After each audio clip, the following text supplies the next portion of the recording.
Hello and welcome to the Villa Park podcast. It's me, Rich, and I'm back with another Champions League Talking Tactics special with Gareth from @1Villa Analysis and talking about another victory, 100% record in the Champions League. 3 wins from three clean sheets.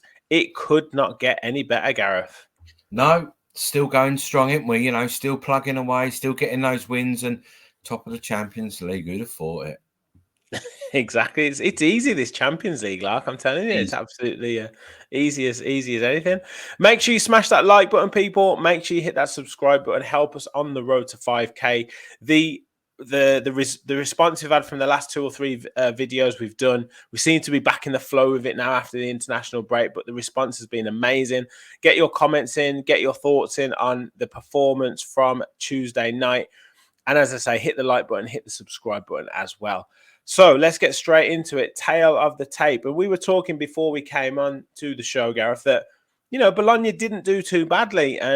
What did you notice about kind of the general stats, the overall stats of the game? Yeah, I mean, I think their performance was indicative of the 2 times that I've seen them before, the previous 2 games that they played.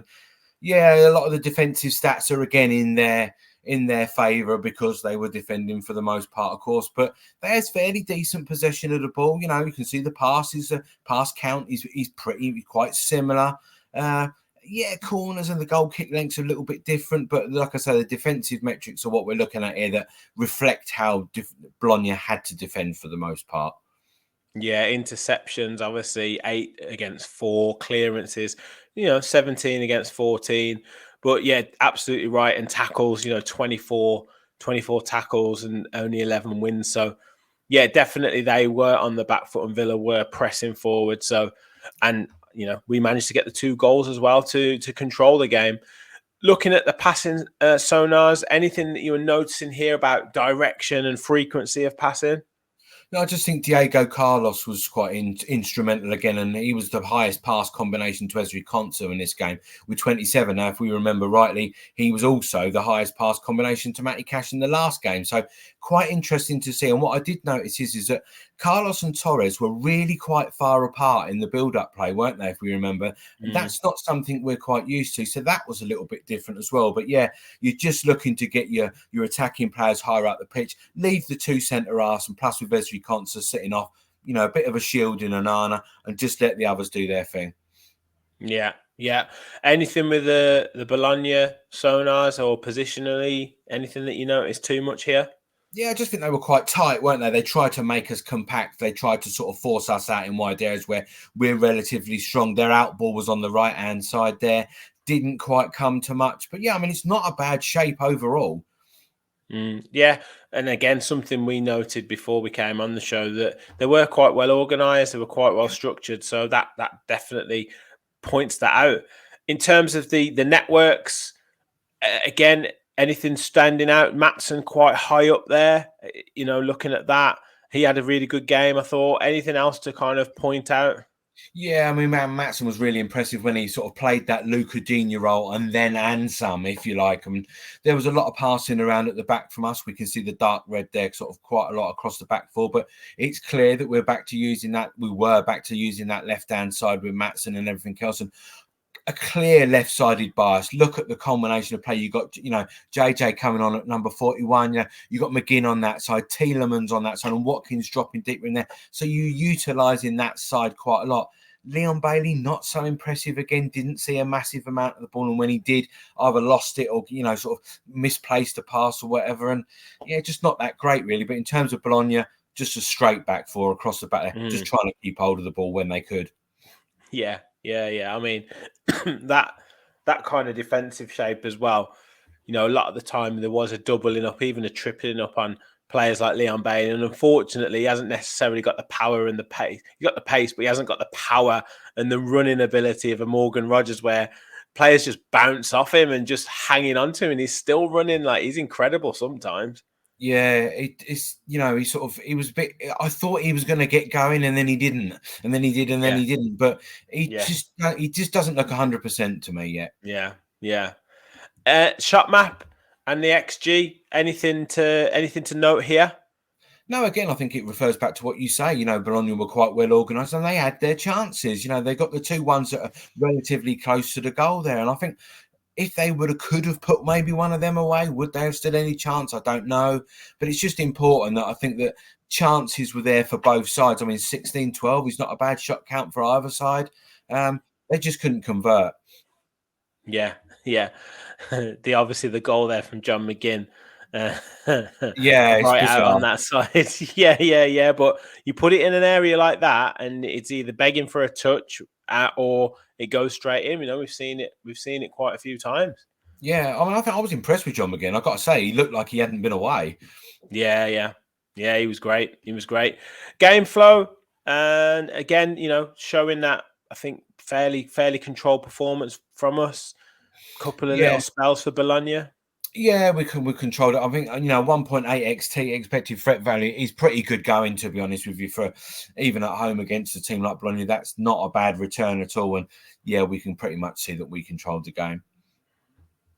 Yeah, it was just once it went 2-0 and we made some substitutions, it got a little bit ragged, but I think sometimes that's to be expected a little bit, but maybe something that Unai Emery would want to tighten up slightly, just to, if we are taking control of the game, maybe taking our foot off the pedal a little bit more, we probably want to just keep the ball a little bit better. And that was maybe similar against Fulham as well, where they went down to 10 men, but it did get a bit scrappy and ragged when we made the substitution. So it might be something for him to look at. Yeah, I had a conversation with someone similar to this the other day, and I don't think it was down to tiredness, which is a good thing. I think it was just down to, like you say, substitutes coming. We didn't look tired at any point, which we did do for the latter part of last season. So I think that's important to realise that. Yeah.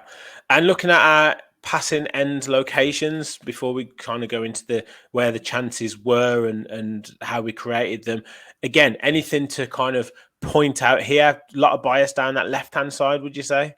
Yeah, took the words right out of my mouth. A lot of left-sided bias, and you've got a lot of sort of 5-6% across that defensive to middle third as well. And importantly, there in those two half spaces to the right of the halfway line, we see a 5% and a 6%, and that's where Morgan Rogers is picking up the ball. So again, that's quite an important sort of thing to have a look at and try and remember for future. Yeah, and we'll talk about the half space bit in a second, but he seems to be picking up, like, quite clever at dropping into those areas. Like, sometimes players who stay in that space for a long time then become easier to mark, but he seems to just be able to arrive in that space and then take the ball on the half turn or take the ball on the run, which is really important, because Yuri Tielemans said, like, he wants him in the pocket, and Yuri Tielemans will find you quickly. But you don't want to be standing still in those spaces. No, I think if you watch him, he doesn't stay on the left half space or the right half space. He's sort of crossing over in between. He's coming deeper. He's going left onto the touchlines, and he's moving across. So that's really important that he's not, like you say, static in one position. Yeah. Chance creation areas. Looking at this, anything again to sort of note? No, I mean, 12 is another sort of, obviously 12 chances for, and 11 for Bologna. Quite interesting that they're more on that left-hand side, whereas we're sort of like, we see a lot of them from corners, don't we? But look at that central area again. That's vitally important to where that ball, you've just mentioned it, Tielemans feeding people, especially McGinn, especially Morgan Rogers, to be able to turn in those central areas. So they tried to force us out wide, but we were still managing to control the game in central areas when we were attacking. Yeah, awesome stuff. And this half space zone 14 position, again, looking at the frequency. Anything to sort of note here for Villa or for Bologna? No, but I mean, just again, central areas are important, aren't they? And if we notice, all those passes are pretty much going forwards. There's a couple of sideways ones there, but a lot of them are going forwards. And one thing I would say is credit to Bologna. Yeah, they got a lot of blocks.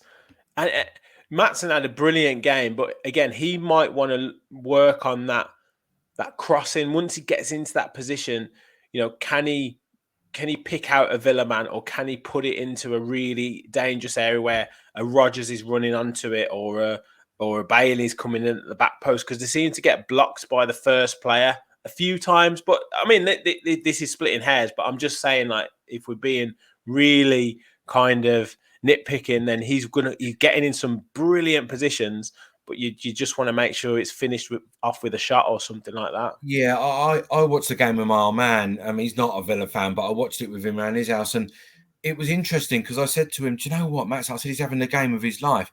If only he had Luca Digne's left foot." Yeah.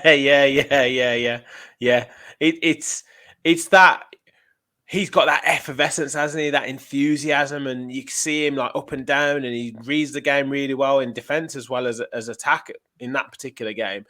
And you see with Luca Dean, he's got the years on him, hasn't he? He's got the years of experience where he kind of knows when to make the run into the box, or when to put it into the box early, or what area to put it into. And that comes with just that little bit of maturity, that little bit of experience. Yeah, I think he was hesitant to get into the box, wasn't he?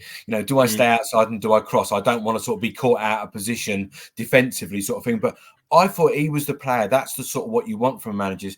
I'm going to put you in. Can you do the business? And he did. He answered all the questions, didn't he? Yeah, he was great. He was absolutely great, and it's a really nice sort of setup for him for the next time he plays. Which I imagine Dino will come in for Saturday, but whether Maatsen plays against Crystal Palace in the Carabao Cup, or operate, and then plays again against Bruges or something like that, then he'll certainly have something to build on. Yeah. In terms of the defensive shape, look at Bologna there. Like, that picks out the kind of setup that we saw before with the networks. But again, anything to note about Villa? Yeah, I mean, for Bologna's sake, obviously, like I say, they tried to force us out wide a little bit and be as compact as they could in central areas. And it worked up to an extent, but then they sort of went out of their way a little bit there. But yeah, for Villa, I mean, this is our defensive shape. You could say that's almost a build-up shape because it's not deep. It's in the middle third. And yeah, just not having to do a great deal. But I think Leon Bailey's defensive position there tells us a lot. Number 31, not quite in the game defensively. But the rest of it, just fine. Yeah. Goalkeeping performance. Looking at this, any big saves, any kind of situation that we were really grateful to the goalkeeper or Bologna's keeper? Did he have anything particularly difficult to save? Yeah, I mean, I think for the red dot there is the one that hit the post from from Bologna, so on Emi Martinez's goal. But no, apart from my massive Bologna logo that's completely out of shape with everything else, there's not really much to add about that, really. Well, we'll get rid of that one quickly. And finally, just that zones of control, fairly sort of dominant for Villa, particularly through that central spine. That's an interesting thing to look at there. Yeah, and this, if we refer back to the defense, the passing networks and the passing sonars and the pass end locations that we showed us, it tallies up with all that, doesn't it? We expect teams to sort of have the control of the zones in their own defensive third, which both sides have here. But interesting that, yeah, Villa are really sort of quite central control zone. But look at that one off Maatsen's on that left-hand side. That's quite interesting. Yeah. Well, look, overall, very controlled performance. We've had 3 kind of different performances in the Champions League. If you think about it, young boys away, difficult circumstance in terms of the pitch, and had to get used to that.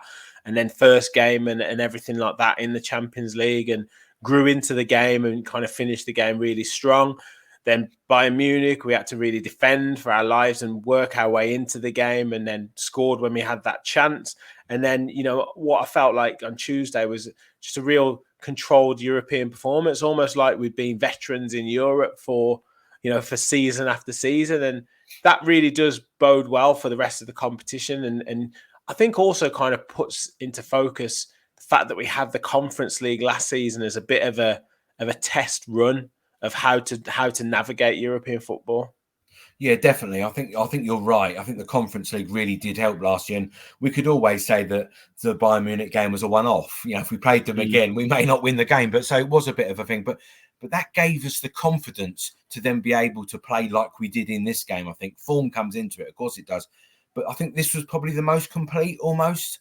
I mean, you know, the Bayern game was all right. We did really well, and it was a wonder goal to do it, but it was probably going to end up 0-0 until a wonder strike. Yeah. Yeah.